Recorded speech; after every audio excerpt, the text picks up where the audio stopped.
আবু জাহেল মার্খা আলেম মৌলবি ওলিয়া উলিয়ার বিরুদ্ধে আজে বাজে কথা মন্তব্য করে। আমরা কাবা শরীফের দিকে মুখ করে নামাজ পড়ি, সেজদা করি আমরা আল্লাহকে না কাবাকে? সেজদা করি কাকে? আল্লাহকে। কাবা দামি বেশি না মানুষ দামি বেশি? এবার আপনি এখানে ভাঙান তো, মানুষ যদি বেশি দামি হয়, মানুষের মতো সেই মুমিন মানুষ যার মধ্যে মহান মাবুদ রব্বুল আলামিনের দর্শন পাওয়া যায় তার ভিতর দিয়ে, তাকে সম্মুখে রেখে যদি কোনো মানুষ সেজদা করে, সেজদাটা কার হয়? পাইকারি ওয়াজ আমি করি না বাবা। সেই মানুষকে সম্মুখে রেখে যদি সেজদা করে, সে সেজদা আল্লাহরই হয়, উপলক্ষ হয় সেই মানুষটা। বুঝতে পারলেন? ইনি হচ্ছেন সেই কোরআন যার উপরে আল্লাহ পাক ইনাম দান করেছেন। সিরাতাল্লাযিনা আনআমতা আলাইহিম, আল্লাহ পাককে আপনি বলছেন আল্লাহ তাহাদের প্রতি যাদের প্রতি তুমি ইনাম দান করেছো, তারা যে রাস্তায় চলেছে সেই রাস্তার পথিক আমাকে তুমি বানিয়ে নাও। বুঝতে অসুবিধা হচ্ছে? এইভাবে কোরআন বুঝুন আর কোরআনের সম্মান দেন, কোরআনের ইজ্জত দেন। অবাক লাগছে বর্তমান সময়ে কিছু সেজদা মূলত পৃথিবীর কোন মানুষের জন্য নয়, একমাত্র সেজদা হবে আল্লাহর জন্য। আসলে শিরক বেদাতের মধ্যে মানুষকে ভরে দিয়ে মানুষ এখন ঘাড় টানতে পারছে না।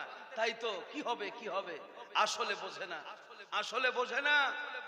আল্লাহ পাক সারা সৃষ্টি জগতের মধ্যে সব থেকে প্রাধান্য দিয়েছেন মানুষকে, আর এই মানুষের মধ্যে প্রাধান্য দিয়েছেন আল্লাহ তাআলা নবী রাসূল গাউস কুতুব ওলিয়া উলিয়া ইনাদের।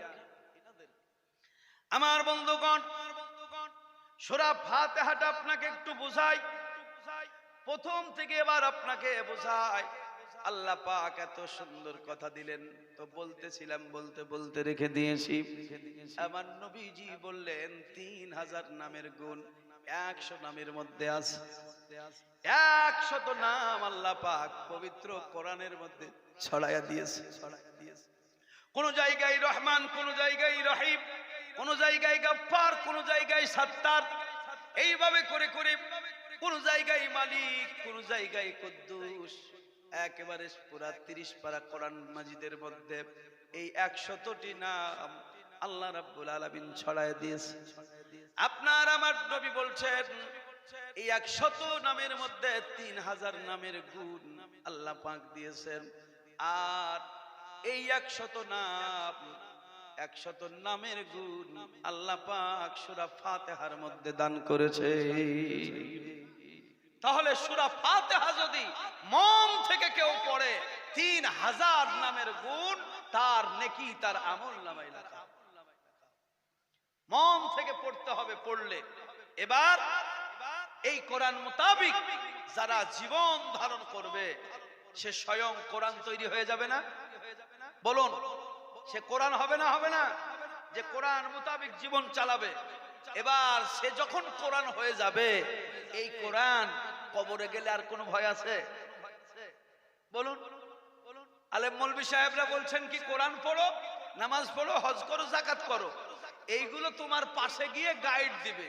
আমি বলি কি জানেন, গাইডের থেকে তুমি যদি স্বয়ং সম্পূর্ণ হয়ে যাও, গাইডের কোনো প্রয়োজন লাগবে কি গো? কোনো দরকার হবে না। আপনি যখন নিজেই কোরআন তৈরি হয়ে যাবেন, আপনার বলা কোরআন, আপনি যখন বলবেন কোরআন বলবেন, কোরআন বলা মানে সূরা ফাতিহা পড়া নয়, সূরা নাস পড়া নয়। কোরআন বলা মানে হলো কোরআন মোতাবিক আপনি বলবেন। আমার নবীকে, আপনার নবীকে আল্লাহ পাক শিখিয়ে দিচ্ছেন, নবী গো যখন আপনি আমার বান্দাদের সঙ্গে কথা বলবেন তো কেমন বলবেন?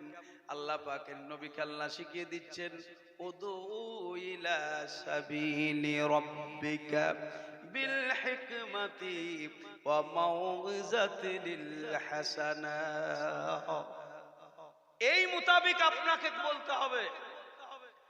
আল্লাহ পাক নবীকে শিখিয়ে দিলেন, নবী গো ওদু, আপনি যখন আমার বান্দাদেরকে ডাক দেবেন, আপনি যখন আমার বান্দাদের সঙ্গে কথা বলবেন, আপনি যখন ওয়াজ নসিহত করবেন, ওদু ইলা সাবিলি রাব্বিকা, আপনার রবের দিকে যখন আপনি আমার বান্দাদেরকে ডাক দিবেন, ও আমার বন্ধু, আপনার জবানের ভাষা, আপনার ভাষা যেন কর্কশ না হয়, কর্কশ না হয়।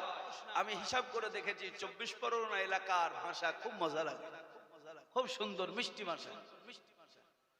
নামবো, আমরা বলি নামবো, তারপরে লাভবো। হ্যাঁ? আরে লাভ না রে, মানে এমন এমন সময়ে গালি দিলেও গালিটাও মিষ্টি লাগে।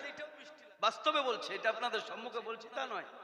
হ্যাঁ, বিভিন্ন জায়গার ভাষা, তার মধ্যে 24 পরগনার ভাষা বাস্তবেই মিষ্টি। এই যে মিষ্টি কথা, এই মিষ্টি মধুর কথা আল্লাহ পাক নবীকে শিখায় দিয়ে বলছেন, নবী গো, আমার বান্দাদেরকে আপনি যখন ডাক দিবেন, তাদের সঙ্গে মিষ্টি মধুর কথা, তাদের সঙ্গে মিষ্টি ব্যবহার।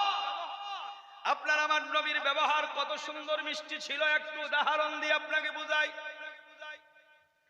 দয়াল নবীর দরবারে মদিনার মসজিদে ধর্ম ভালোভাবে আজকে বুঝে যান, সারা জীবন যদি আপনি শোনেন, আমি বলবো বন্ধুরে, আপনার চলা যদি কোরআন না হয়, বলা যদি কোরআন না হয়, আপনার আদর্শ যদি কোরআন না হয়, আদর্শ যদি নবী মাখা না হয়, আমি বলবো সারা জীবন শুনবেন, আপনার অন্তর থেকে ভয়ও যাবে না, আপনি পবিত্র হতে পারবেন না।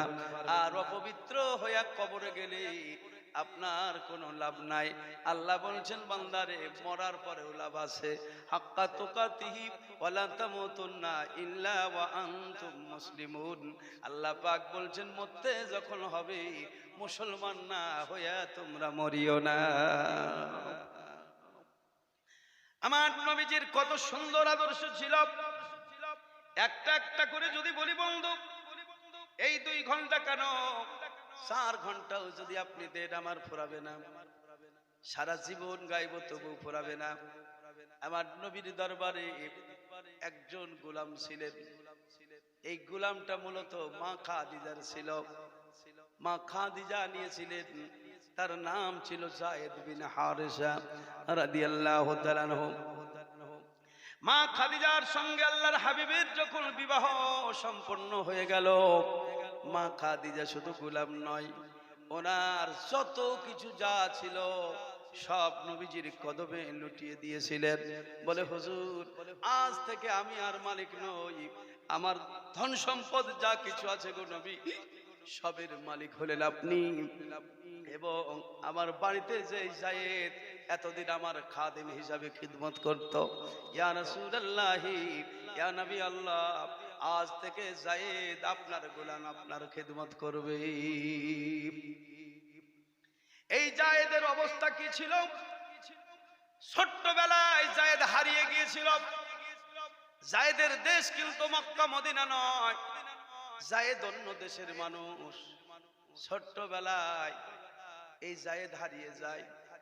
যায়েদ হারিয়ে যাওয়া আরবের জমিনে মা খাদিজা কিনে নিয়েছিলেন।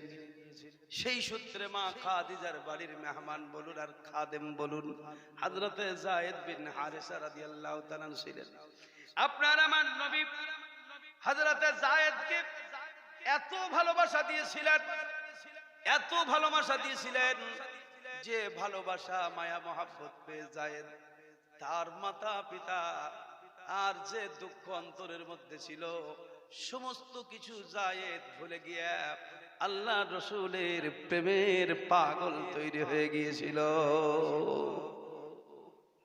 আপনার বাড়িতে এখন আপনাকে বলবো, আল্লাহ কোরআন দিলেন, কোরআনের মধ্যে বললেন তোমরা ইত্তেবা করো। নবীর ইত্তেবা করা মানে শুধু পাগড়ি পরা নয়, নবীর ইত্তেবা মানে শুধু জুব্বা পরা নয়, নবীর ইত্তেবা মানে শুধু দাড়ি রাখা নয়। নবীর ইত্তেবা যদি বাস্তবিক করতে হয়, নবী যেমন ভাবে মানুষের সঙ্গে ব্যবহার করেছেন, বিবির সঙ্গে কি ব্যবহার করেছেন, বাচ্চার সঙ্গে যে ব্যবহার করেছেন, বড়দের সঙ্গে যে ব্যবহার করেছেন, গোলামের সঙ্গে যে ব্যবহার করেছেন, খরিদ্দারের সাথে যে ব্যবহার করেছেন, ইমামের সাথে যে ব্যবহার করেছেন, মুক্তাদির সঙ্গে যে ব্যবহার করেছেন, এক কথাই নবীর পুরো জীবনে যা যা করেছেন, সেই নবীর পাইরবি করাটার নাম হলো আপনার ধর্ম পালন করা। লাকাদ কানা লাকুম ফি রাসূলিল্লাহি উসওয়াতুন হাসানা। আল্লাহ পাক বলছেন, হে জগৎবাসী, তোমাদের জন্য আমি উত্তম চরিত্র উপহার দিলাম, তোমাদেরকে তোহফা দিলাম। আল্লাহ কি তোহফা দিয়েছেন? জিলাপি, মিষ্টি। সব থেকে দামি তোহফা হলো দয়াল নবী মুহাম্মদুর রাসূলুল্লাহ সাল্লাল্লাহু আলাইহি সাল্লাম, আর তার চরিত্র হচ্ছে মহান আল্লাহর তরফ থেকে আমাদের কাছে সব থেকে বড় পাওনা, সব থেকে বড় তোহফা। আমরা শুধু এখন স্লোগানে রেখেছি ধর্ম, কাজের বেলায় ধর্ম কোন জায়গায় নাই। আমাদের রাস্তাঘাট পরিষ্কার পরিচ্ছন্ন হয়েছে, ঘর বাড়ি পরিষ্কার পরিচ্ছন্ন হয়েছে।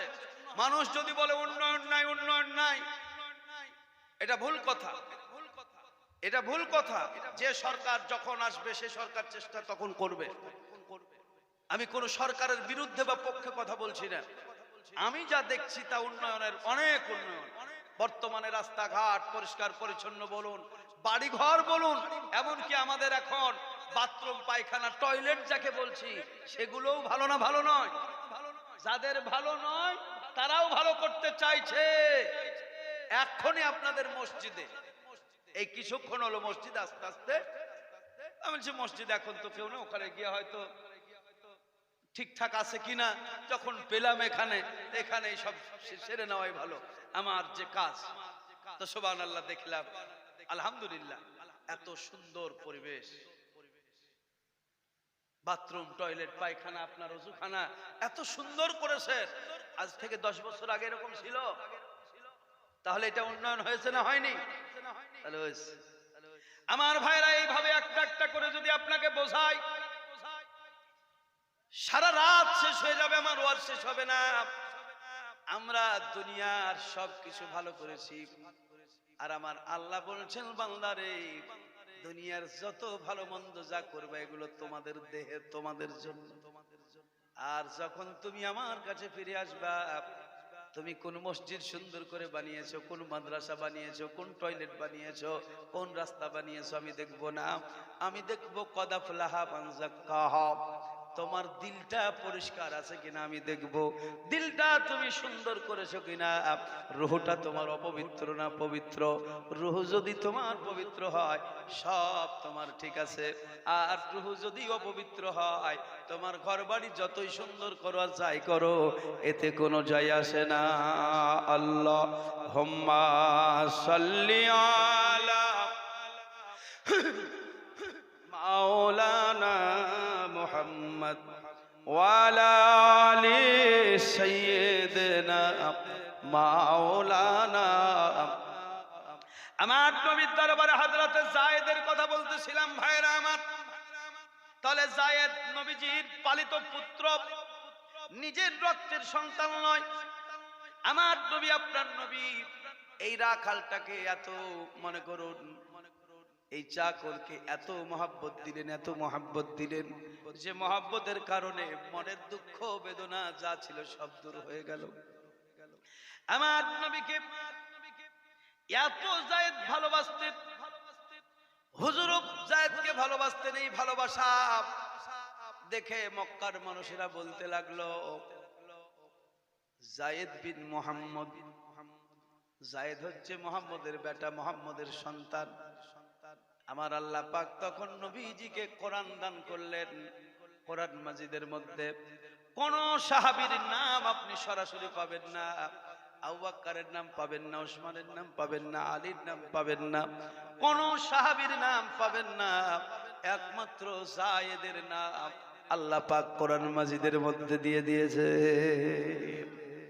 আল্লাহ পাক নবীকে ডাক দিয়ে বললেন, ওগো আমার বন্ধু, তুমি শোনো, যায়েদ তোমার রক্তের সন্তান নয়, তুমি তাকে লালন পালন করো, তোমার বাড়িতে থাকে সব ঠিক আছে, মহব্বত দাও সব ঠিক আছে, কিন্তু যায়েদের পিতা হারিস, ওগো আমার নবী, আজ থেকে তুমি বলে দাও কেউ যেন যায়েদ বিন মুহাম্মদ বলে যায়েদকে সম্বোধন না করে।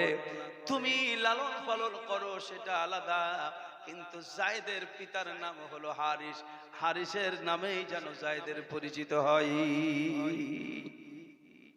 ভাইরা আমার, বন্ধুরা আমার, তাহলে সুন্নত কোন জায়গায় আপনি এবার দেখুন। আপনার বাড়ির পরিবারের সঙ্গে আপনার ব্যবহার কেমন হতে হবে।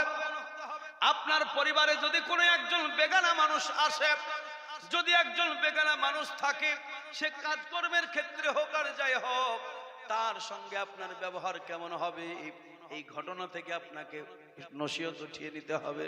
সারা জীবন শুধু শুনলাম আর চোখের পানি ছেড়ে দিয়ে কানলাম, আর হুজুররা বলে গেল চোখের পানি জাহান্নামের আগুন হারাম করে ফেলবে।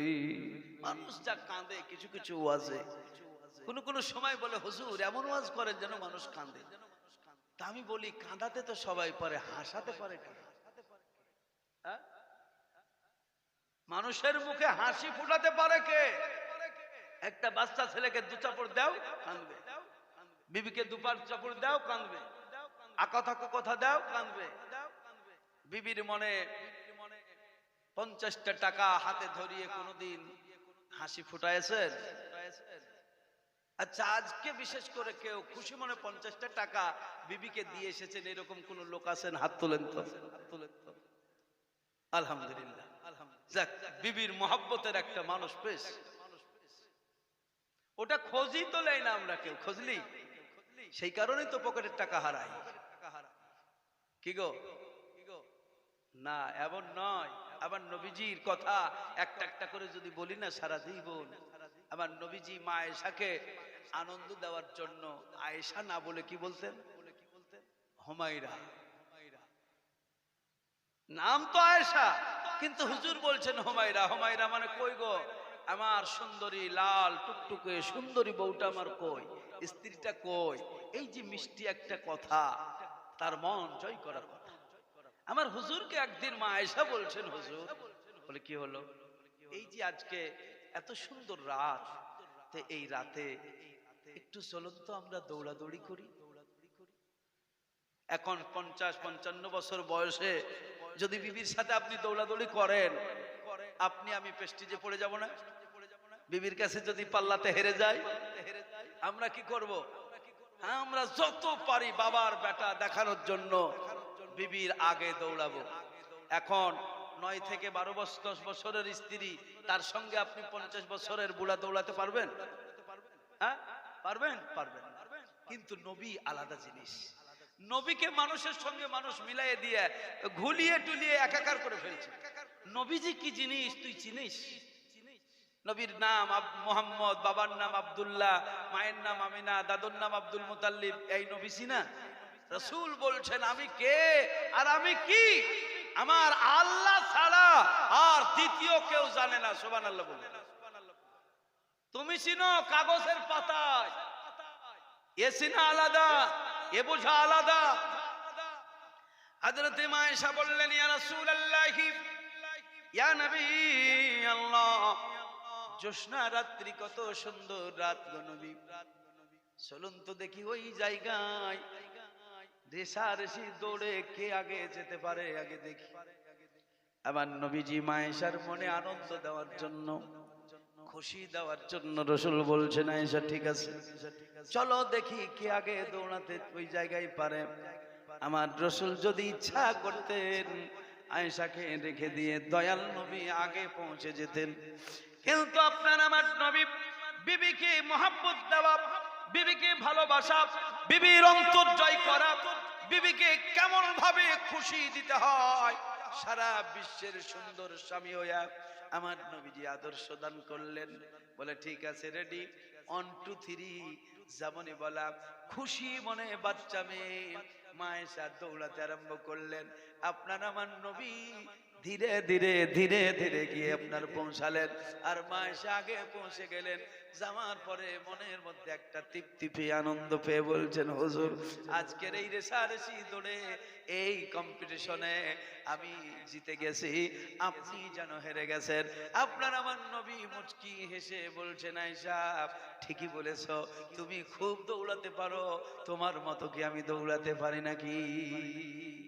তুমি খুব দৌড়াতে পারো গো, তুমি জিতে গেছো, তুমি খুশি হয়ে গেছো। আহা, আমার নবী শিখাইয়া দিলেন বিবিকে কেমন ভাবে আপনার মহব্বত দিতে হবে।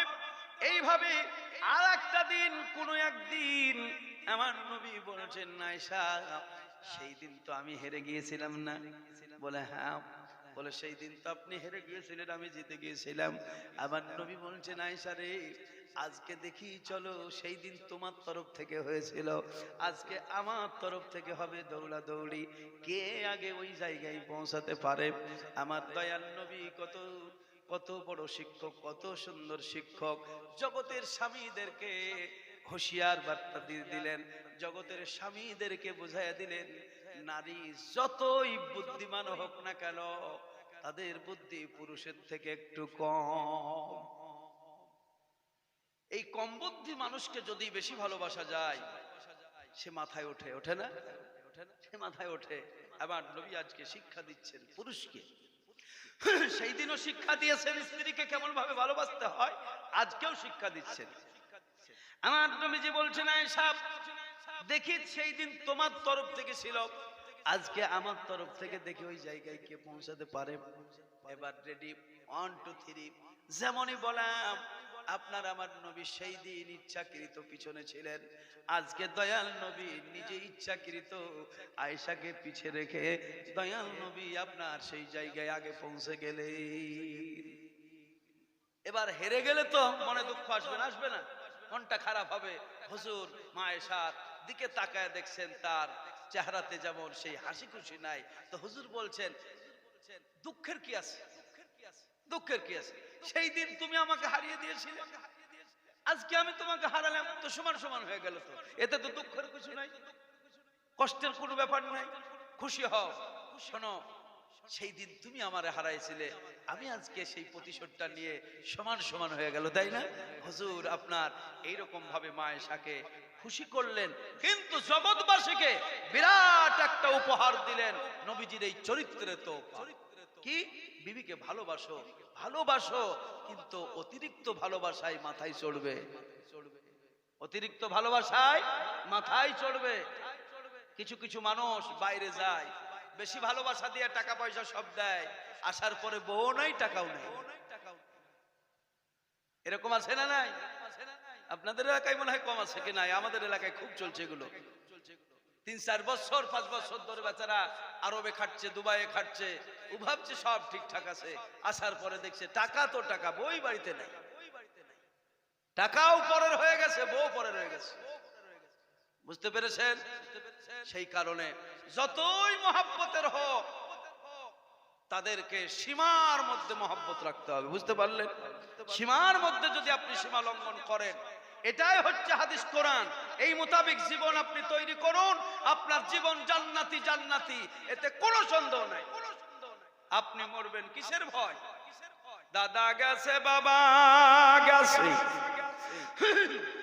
দাদা গেছে, বাবাও গেছে, কেউ তো ফিরে আসবে না, এমনই ভাবে যেতে হবে, বুঝে কেন মন বুঝো না, কাফনের কাপড় পরতে হবে, এ কাপড় তো থাকবে না, ধনী থাকো গরিব থাকো, মালাকুল মউত ছাড়বে না।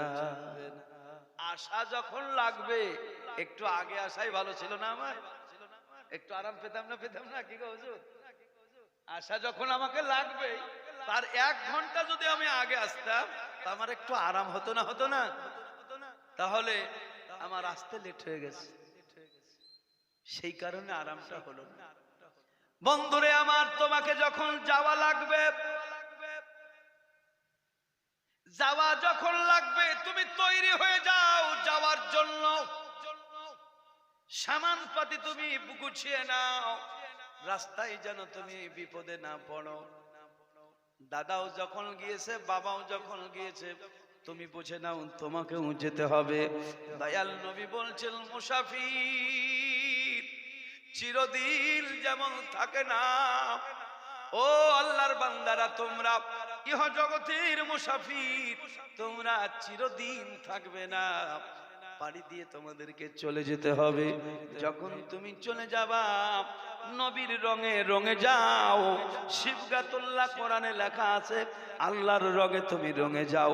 তুমি যখন নবী রাসূলের প্রেমের দরিয়ায়, প্রেমের মহাব্বতের সাগরে যখন ডুব দিয়া তুমিও যখন নিজেই কোরআন তৈরি হয়ে যাবা, যখন তুমি নবী প্রেমিক পাগল হয়ে যাবা, তুমি কবরে গেলে কোনো ভয় নাই, পুলসিরাতেও কোনো ভয় নাই, হাসর মিজান যেখানেই যাও কোনো ভয় নাই। আমার নবীজি ফুলসিরাত দেখে যখন কেঁদেছিলেন, আমার আল্লাহ বলেছিলেন, বন্ধু গো তুমি কাঁদিও না, কাঁদিও না, বাস্তবেই তোমার যারা উম্মত হবে এই ফুল কিছুই করতে পারবে না।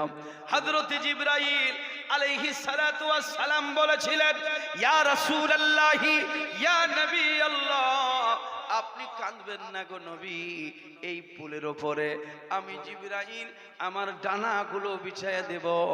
বাস্তবে যারা আপনার উম্মত আমার ডানার উপর দিয়ে চলে যাবে, কোনো চিন্তা নাই, কোনো ভয় নাই।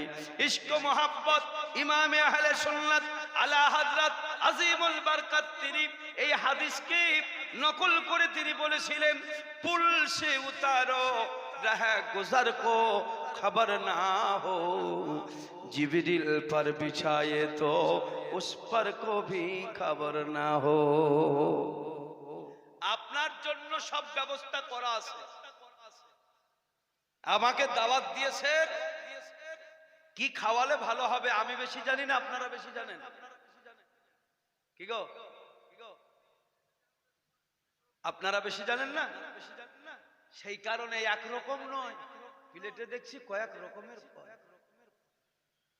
দুটো আঙ্গুর দিলেই তো হতো, হ্যাঁ, দুটো আপনার পেয়ারা কেটে দিলেই তো হতো, এতগুলো কেন?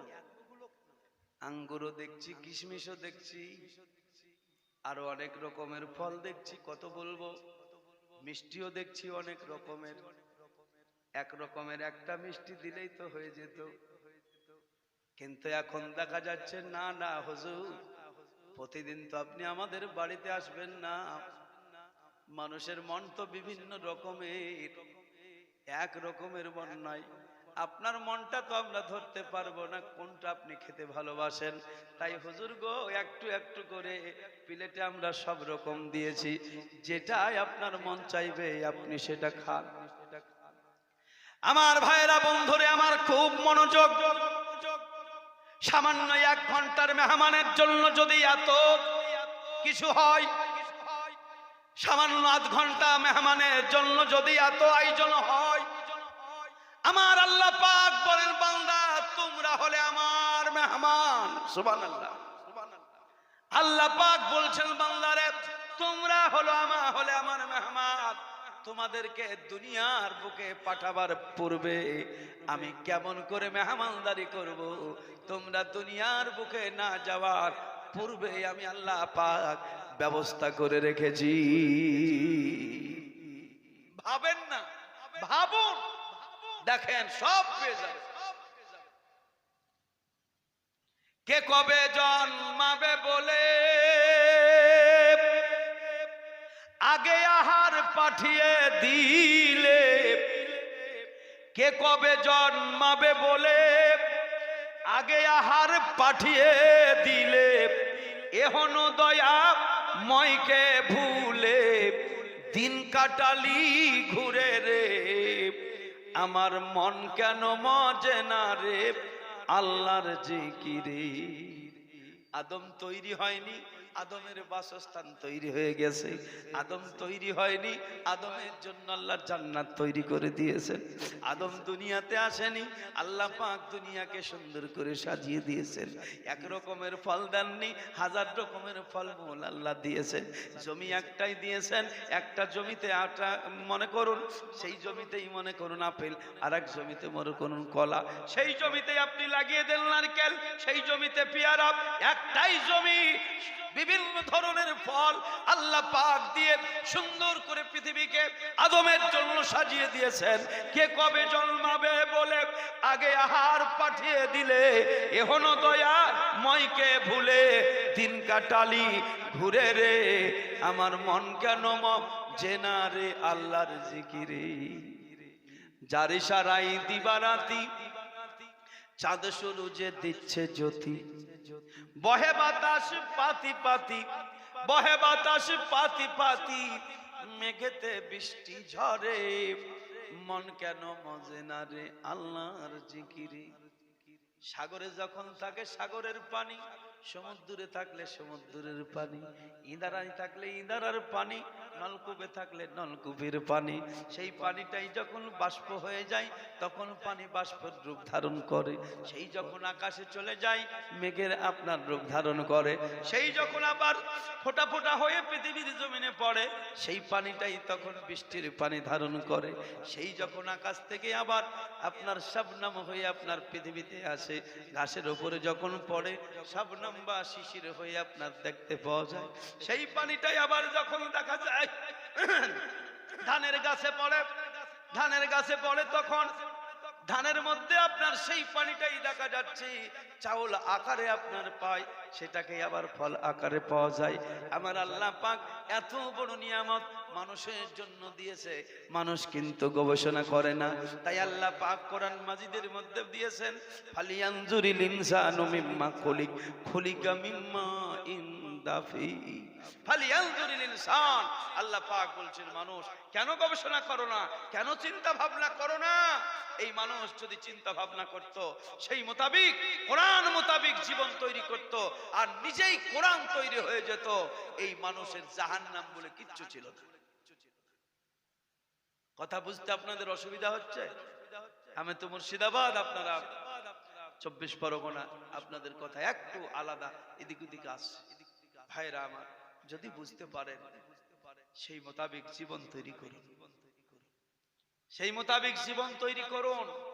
আমার নবীজি যে জীবনের কথা বললেন, আমার নবীজি যা দিলেন সেটাকে গ্রহণ করুন। কি দিলেন এবার দেখুন। বলতে বলতে রেখেছি হযরতে যায়েদ রাদিয়াল্লাহু তাআলা আনহু, আমার নবী এত মহাব্বত দিলেন সব ভুলে গেছে। অনেক দিন পর যায়েদের দেশের মানুষ আরবের জমিনে হজের মৌসুমে এসে যায়েদকে দেখে কিন্তু চিনে নিয়েছে। বলে যায়েদ, তুমি তো আমাদের সেই হারানো ছেলে, তুমি এখানে কোথায় থাকছো, কোথায় আছো? তোমার মাতা পিতা, তোমার বাবারা, চাচারা সবাই তোমাকে খুঁজে খুঁজে হয়রান হয়েছে, তোমার সংবাদ পাই নাই। বলে আমি আছি ওই আব্দুল্লাহর বেটা মুহাম্মদের বাড়িতে, তার বাড়িতে আমি থাকি। যাবানা? যায়েদ কিছুই বলে না। যাই হোক, যায়েদ রাদিয়াল্লাহু তাআলা আনহুর খোঁজ পেয়ে তারা যখন দেশে ফিরল, যায়েদের মাতা পিতাকে এসে বলল, তোমাদের ছেলের খোঁজ পেয়েছি আমরা, মক্কার জমিনে আব্দুল্লাহর ছেলে মুহাম্মদের বাড়িতে থাকে। এই খোঁজ পেয়ে যায়েদের মাতা পিতা আপনার মনে করুন চলে আসলেন, খোঁজে খুঁজে আপনার আমার নবীর বাড়িতে গেলেন। বহুদিন পর আজকে যায়েদ বাপ পেয়েছে, বাপ আজকে ছেলে পেয়েছে। গলায় গলায় লাগিয়ে মনে করুন প্রেম বিনিময় করছে, মহাব্বতের সাগরে হাবুডুবু খেলছে। কিছুক্ষণ পরে আমার নবী আপনার নবীর দরবারে যায়েদের পিতা হাজির হলেন। হওয়ার পরে রাসূলকে বলছেন, নবী গো, এটা আমার সন্তান, ছোট্টবেলায় ভাবে হারিয়ে যায়, খোঁজে খোঁজে আপনার বাড়িতে এসেছি গো রাসূল, আমি আমার ছেলেকে নিয়ে যেতে চাই। ওগো নবী, আপনার বাড়িতে আমার যায়েদ অনেক দিন ধরে আছে, এর বিনিময়ে কিছু তোহফা হিসাবে আপনাকে টাকা পয়সা দিতে চাই, আপনি এগুলো গ্রহণ করুন আর আমার যায়েদকে আমার কোলে ফিরাইয়া দেন। রহমাতুল লিল আলামিন দয়াল নবী। ভাইরা আমার, বাবারা আমার, শিক্ষা গ্রহণ করতে হবে। রাস্তায় যদি কিছু পড়ে পায়, খোঁজ যদি পায়ও কেউ, অনেকে কিছুই দেয় না, নিয়ে যাওয়ার জন্য ব্যস্ত হয়ে যায়। আমার নবী বললেন, ও যায়েদের পিতা, যায়েদ জায়েদ আমার বাড়িতে যতদিনই থাকুক না কেন, তার বিনিময়ে আমি রসুলকে কিছু টাকা পয়সা লাগবে না। জায়েদ যদি তোমার সঙ্গে যেতে চায়, আমি রসুল অনুমতি দিলাম, জায়েদকে তুমি নিয়ে চলে যাও। এমন মোহাব্বত কোথায় পাবে জায়েদ? আমার আল্লাহ পাক আমার নবী তাই বলেছেন, মায়ের থেকে, ভাইয়ের থেকে, জানের থেকে, জীবনের থেকে তোমরা রসুলকে ভালোবাসো, কারণ আমার নবী জীবন দিয়া উম্মতকে ভালোবেসেছে। দয়ার নবী, মায়ার নবী, আর আসবেন না জগতে। উম্মতের মায়ায় কোনদিন আল্লাহকে বলেননি, আল্লাহ আমার উম্মত আমাকে মারে, আমার উম্মত আমারে গালি দেয়, আমার উম্মত আমার দ্বন্দ্ব শহীদ করে দেয়, আমার রক্তে শরীর রক্তাক্ত করে দেয়। ও আল্লাহ, আমার উম্মতকে ধ্বংস করে দাও। এমন দোয়া নবীজি 63 বছরের জীবনে কোনোদিন করেন নাই। কত কথা বলবো বন্ধুরে আমার, বলতে বলতে আপনার কথা বেড়ে যায়। আমার নবীজির মাথার উপরে উঠে পোষা ভুড়ি লাড়ি চাপিয়ে দিয়েছে খাতুনে জান্নাত ফাতেমাতুজ জাহরা রাদিয়াল্লাহু তাআলা। শুনতে পাওয়া মাত্র ছুটে এসেছেন, আসার পরে দেখতেছেন এতিম বাবা সেজদায় পড়ে আছেন কাবা শরীফের সামনে, আর উটের পোষা লাড়ি ভুড়ি সব নবীর মাথার উপরে চাপানো। খাতুনে জান্নাত ফাতেমা জাহরা রাদিয়াল্লাহু তাআলা অপবিত্র নারী ভুড়িকে সরাইয়া দিয়ে আল্লাহর নবীকে উঠালেন। উঠানোর পরে চোখের পানি ছেড়ে দিয়ে কাঁদে, কাবার দিকে লক্ষ্য করে খাতুনে জান্নাত ফাতেমা ডাক দিয়ে বলে, বাবা গো, আমি তো আজ পর্যন্ত দেখলাম না কারো অন্যায় করতে, কাউকে তুমি খারাপ কথাও বলো না, অথচ মক্কার মানুষগুলো এত অত্যাচার কেন তোমারে করে? কেন তোমারে এত অত্যাচার করে গো বাবা? মা ফাতেমা চোখের পানি ছেড়ে দিয়ে কাঁদে, কাবাকে সাক্ষী করে বলে, ও আল্লাহর কাবা, আমার এতিম বাবাকে যারা এরকম ভাবে কষ্ট দেয়, ও কাবা তুমি সাক্ষী থেকে যাও, হাসরের ময়দান যেদিন কায়েম হয়ে যাবে, আমি এতিম বাবার দুশমন গুলোকে সেই দিন ছাড়বো না। আপনার আমার নবীর বিটি ফাতেমা এরকম যখন দোয়া করেন, আপনার আমার রাসূলের আদর্শ সারা পৃথিবীময় আল্লাহ পাক উপহার দিয়েছেন। আমার নবীজি বলছেন, আমার মা গো, ও মা, জননী মা। ফাতেমাকে রাসূল মা বলে ডাকতেন। এই মা বলে ডাকারও একটা কারণ আছে। আমার নবীজি তায়েফের ময়দান থেকে যখন লহুলাহান হয়ে বাড়ি যখন ফিরেছিলেন, সর্বপ্রথম খাতুনে জান্নাত ফাতেমাতুজ জাহরা নবীর সেবা করেছিলেন। আমার নবী চোখ দুটো বন্ধ করেছিল, এমন সময় দেখতে পান মা আমেনা রাদিয়াল্লাহু তাআলা এসে আল্লাহর হাবিবের পাশে দাঁড়ায়া ছেলেকে আদর করতেছেন। এইভাবে অনেকদিন পর মায়ের সঙ্গে রসুলের সাক্ষাৎ, তাই মাগো বলে আপনার হাতটাকে চেপে ধরেছেন। চেপে ধরে আছেন তো আছেন, চোখ খোলার পরে দেখতেছেন আমার নবীজির হাতটা যেন ফাতেমাতুজ জাহরার হাতের মধ্যে রয়েছে। স্বপ্নের মাধ্যমে যে আমিনার হাত আপনার আমার নবী ধরেছেন, স্বপ্ন সে ভেঙে গেল, চোখ খুলে দেখছেন হাত তখনও ফাতেমার হাতে আছে। আমার নবী আপনার নবী ফাতেমার দিকে তাকায়া বলছেন, মারে বিটি ফাতেমা, এতদিন তুমি বিটি ছিলা, আজ থেকে শুধু বিটি নও, আজ থেকে তুমি মা। বলে, বাবা গো, বিটি তো বিটি, আবার মা কেমনে হয়? আল্লাহ রসুল বলেছিলেন, মাগো, আমি এক্ষুনি স্বপ্নে দেখলাম তোমার দাদি আমেনা এসে হাজির হয়েছে। আমার মাথায় হাত বুলাই, আমি মা বলে হাতটা চেপে ধরেছি, যার হাতটা চেপে ধরেছি চোখ খুলে দেখছি তো আমার মা ফাতেমা। আমি আজ থেকে বুঝতে পারলাম আমার বিটির রূপে আমার আমেনা আমার সম্মুখে বসে আছে। আমার মা, এই কারণে তুমি আমার আজ থেকে মা, তুমি শুধু বিটি নও, তুমি মা। আমার আব্বাজান বাপজি ভাইয়েরা আমার নবীজি কোনদিন উম্মতের জন্য বদদুয়া করেন নাই, বরং রাসূল বলেছেন, যাহারা মেরেছে মরে অজানা হইয়া, অপরাধ করো ক্ষমা তাদের লাগিয়া। আমাকে মেরেছে আল্লাহ, বান্দা যে তোমার, ক্ষমা করে ভর্তি করো উম্মত মাজার। আইন হলো আলাদা আর রহম হলো আলাদা। মনে হয় 1 বছর হয়ে গেল, সারা বিশ্ববাসী দেখলো মক্কার জমিনে খুব সুন্দর একজন গায়ক, যুবক ছেলে, খুব জোর 18 থেকে 20 বছর বয়স। ফেসবুক, ইউটিউবে এখন আপনারা দেখতে পাবেন।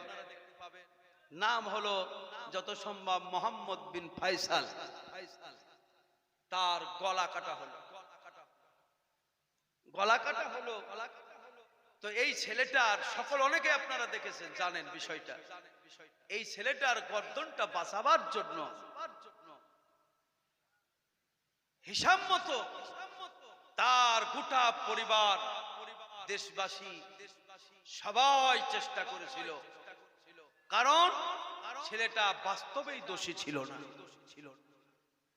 বাস্তবেই দোষী ছিল না। এখন এই আমি ওয়াজ করছি, এদিকে কথা বলতে গিয়ে এইভাবে মনে করেন মাইক পড়ে গেছে হুজুরের উপরে, এভাবে হুজুরের উপরে মনে করুন পড়ে গেছে। এটা কি আমি ইচ্ছাকৃত ফেললাম না অনিচ্ছাকৃত ভাবে? এখন পড়ে গিয়ে মনে করুন চশমাটাও ভাঙলো, মাথাও ফাটলো।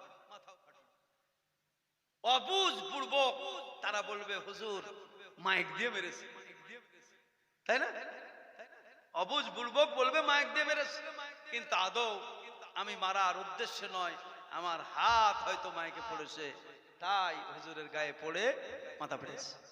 ঠিক এইরকমই একটা কাণ্ড ঘটেছিল এই ফাইসালের হাতে।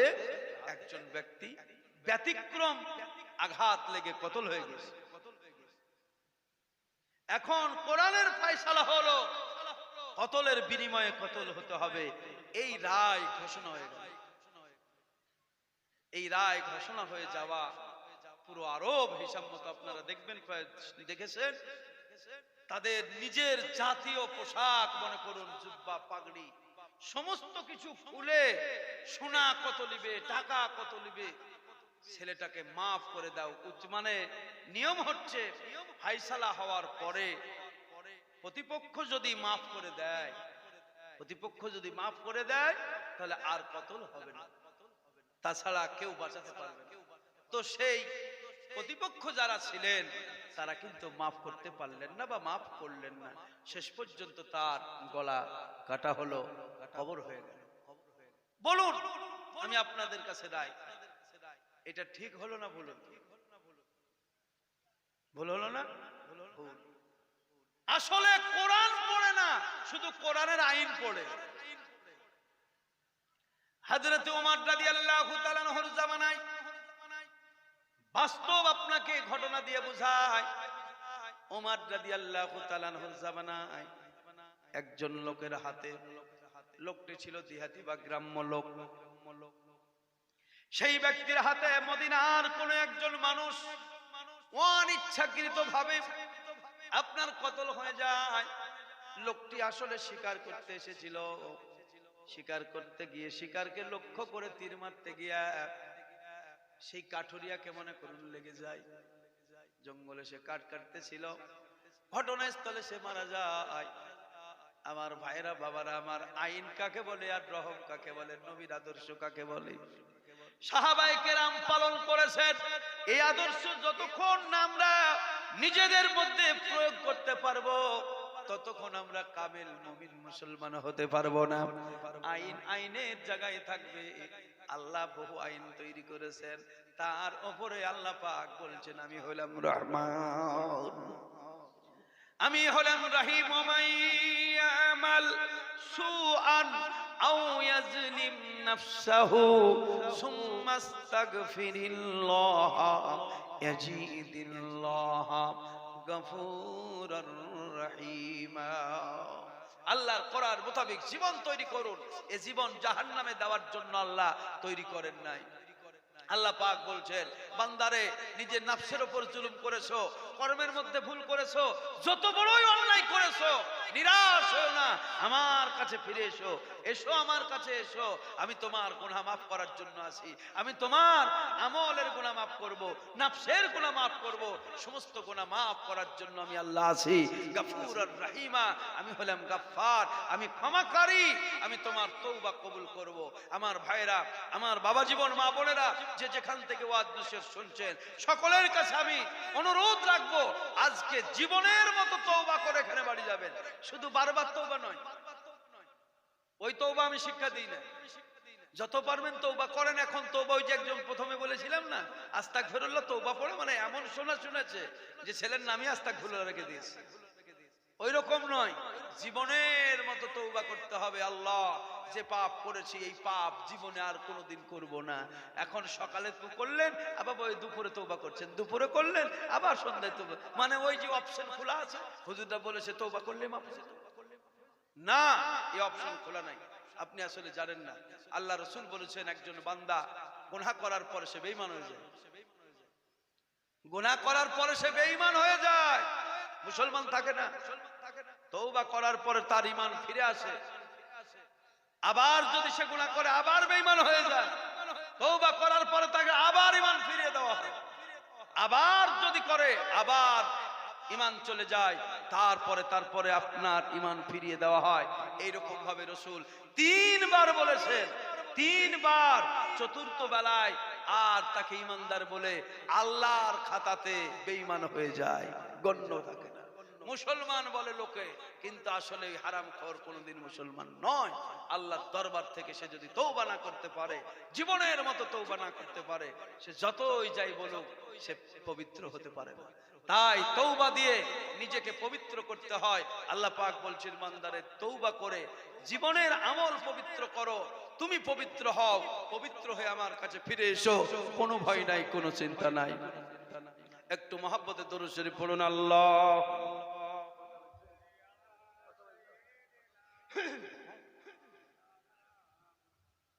ওয়ালা আলিস মাওলানা। সেই লোকটা যখন কতল হয়ে গেল, হযরতে ওমর রাদিয়াল্লাহু তাআলা আনহুর জামানা, এবার বিচার শুরু হয়ে গেল। বিচারে ফয়সালা হলো কতলের বিনিময়ে কতল। হযরতে ওমর রাদিয়াল্লাহু তাআলা আনহু হলেন খলিফা। রায় ঘোষণা হয়ে গেল।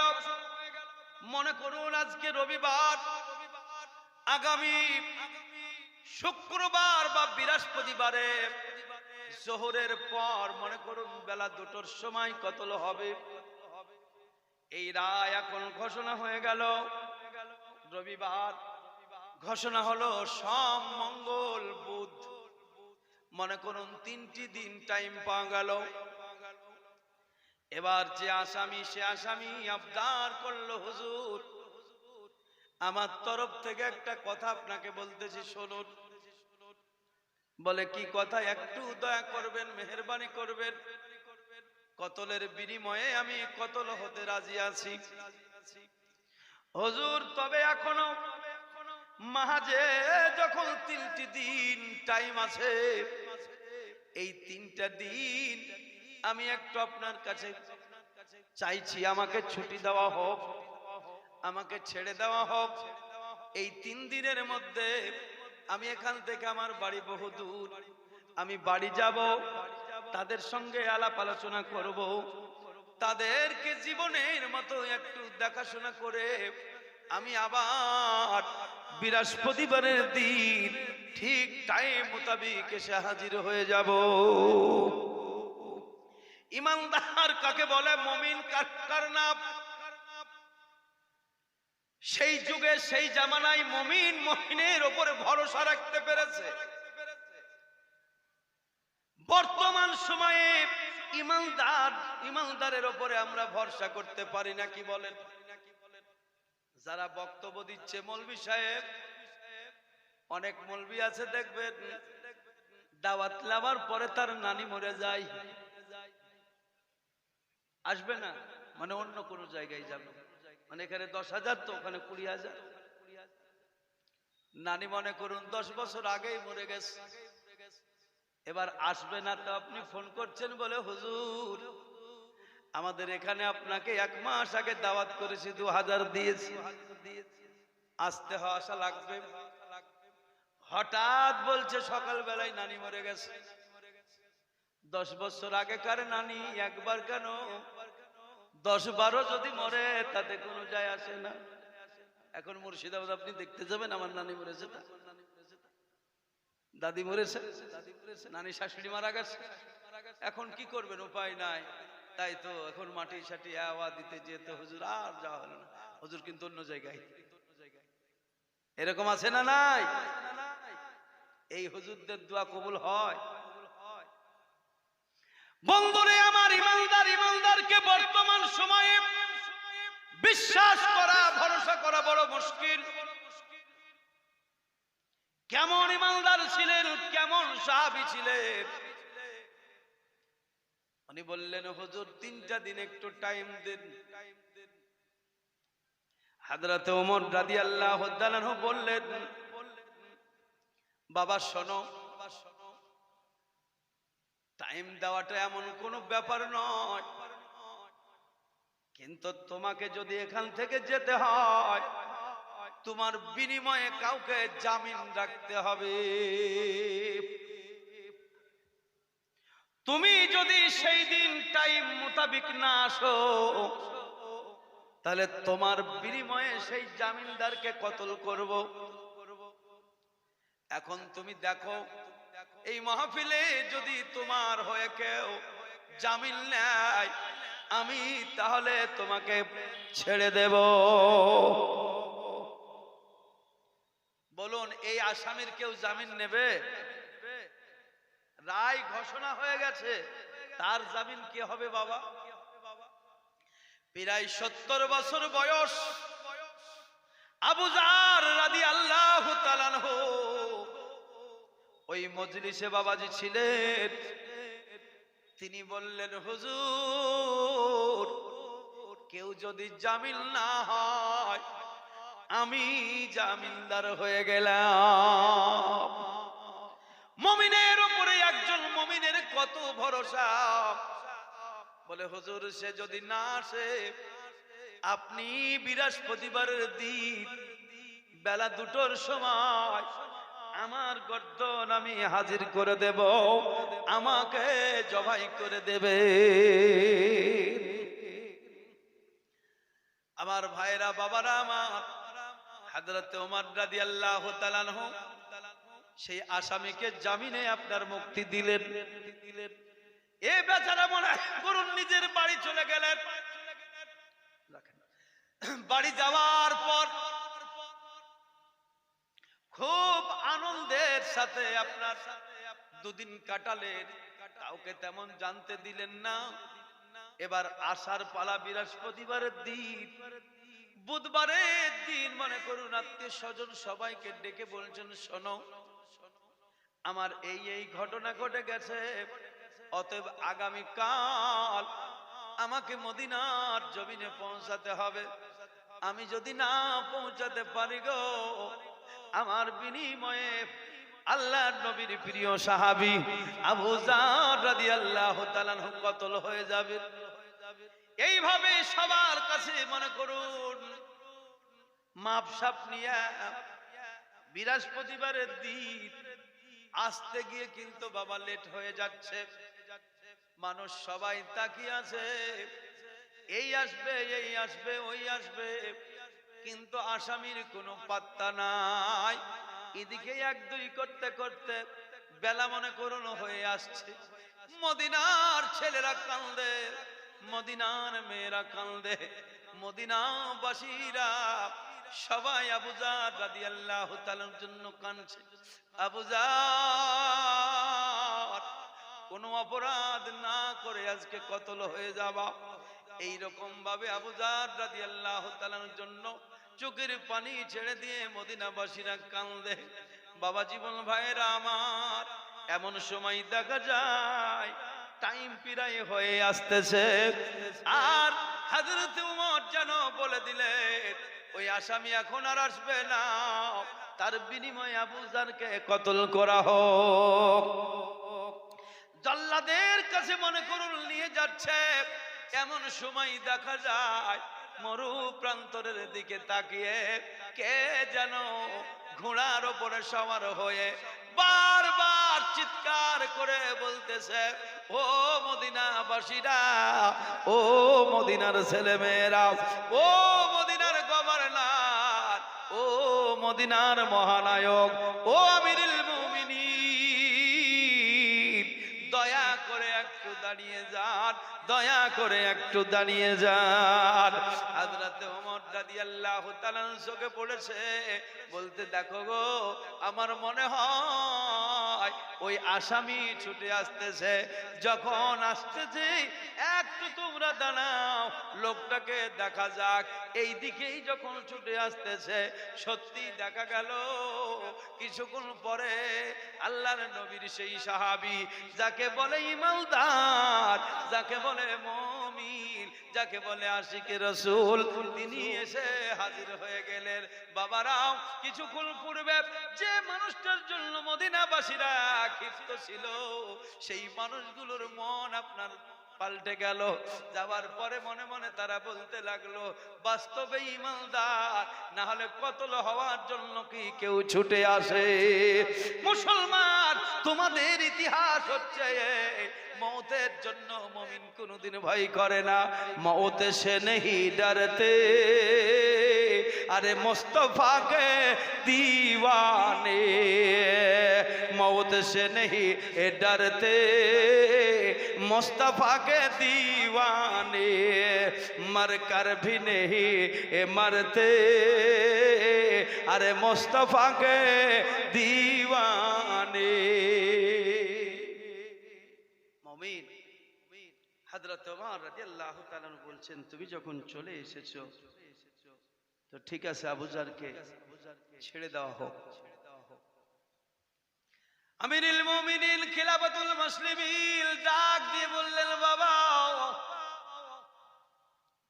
এসেছো তো বটেই, তবে একটু জানতে চান লেট কেমন করে হলো?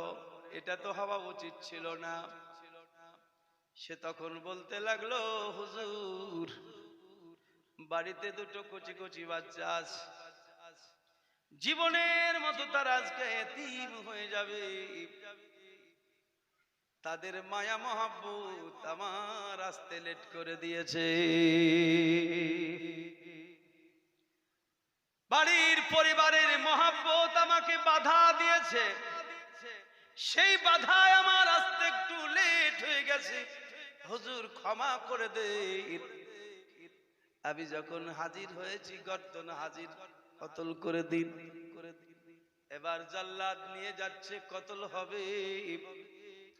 এমন সময় মাহফিলের মধ্যে আওয়াজ উঠলো, রহম রহম। অবাক হয়ে গেল মানুষ, রহম রহম কে করে? দেখা যায় যে ব্যক্তি কতল হয়েছিল তার দুটো ছেলে, তারা বলছে খালাস, মাফ মাফ মাফ।